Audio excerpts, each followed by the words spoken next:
ഇൻഫോസ്പെയറിൻ്റെ പുതിയൊരു വീഡിയോയിലേക്ക് ഏവർക്കും സ്വാഗതം.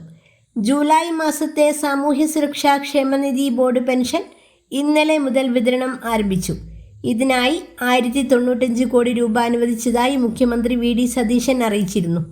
നിലവിൽ 66.22 ലക്ഷം ക്ഷേമ പെൻഷൻ ഗുണഭോക്താക്കളാണുള്ളത്. സാമൂഹിക സുരക്ഷാ പെൻഷൻ വാങ്ങുന്ന 51.87 ലക്ഷം പേരും ക്ഷേമനിധി ബോർഡുകളിൽ നിന്ന് പെൻഷൻ ലഭിക്കുന്ന 14.35 ലക്ഷം പേരും ഉൾപ്പെടെയാണിത്.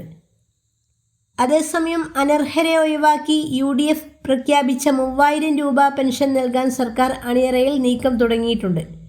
അനർഹമായി കടന്നുകൂടിയവരെ പൂർണ്ണമായും ഒഴിവാക്കി അധിക ഭാരം ഒഴിവാക്കാനാണ് ശ്രമം. കുടുംബ വാർഷിക വരുമാനം 1 ലക്ഷം രൂപയിൽ കൂടുതലുള്ളവർ, അതുപോലെ 1 ഏക്കറിൽ കൂടുതൽ ഭൂമിയുള്ളവർ, ആദായ നികുതി നൽകുന്നവർ, 1000 cc വാഹനമുള്ളവർ, മറ്റു പെൻഷൻ വാങ്ങുന്നവർ തുടങ്ങിയവർ നിലവിൽ ക്ഷേമ പെൻഷന് അർഹരല്ല.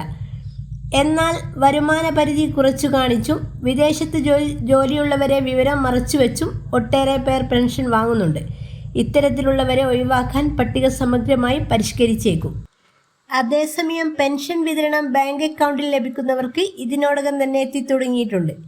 ഇന്നലെ മുതൽ ബാങ്ക് അക്കൗണ്ടുകളിലേക്ക് തുക ലഭിച്ചു തുടങ്ങിയിട്ടുണ്ട്. തുക ലഭിക്കാത്തവർ വിഷമിക്കേണ്ടതില്ല.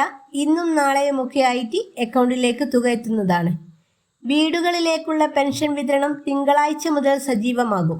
പെൻഷനിൽ കേന്ദ്രവിഹിതമുള്ളവർക്ക് ആ തുക കുറഞ്ഞാണ് അക്കൗണ്ടിൽ എത്തിയിരിക്കുന്നത്.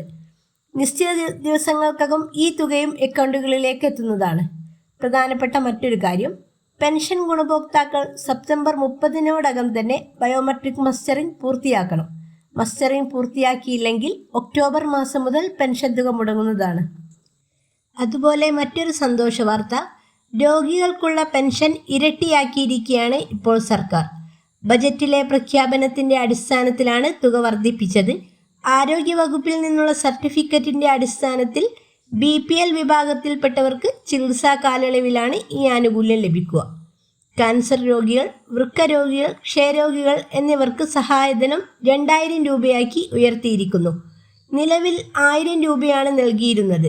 ബജറ്റിലെ പ്രഖ്യാപനത്തിൻ്റെ അടിസ്ഥാനത്തിലാണ് തുക വർദ്ധിപ്പിച്ചത്. ആരോഗ്യവകുപ്പിൽ നിന്നുള്ള സർട്ടിഫിക്കറ്റിൻ്റെ അടിസ്ഥാനത്തിൽ BPL വിഭാഗത്തിൽപ്പെട്ടവർക്ക് ചികിത്സാ കാലയളവിലാണ് ഈ ആനുകൂല്യം ലഭിക്കുന്നത്. വളരെ പ്രധാനപ്പെട്ട ഈ ഇൻഫർമേഷൻ മറ്റുള്ളവരിലേക്കും ഷെയർ ചെയ്യുമല്ലോ. Thank you for watching.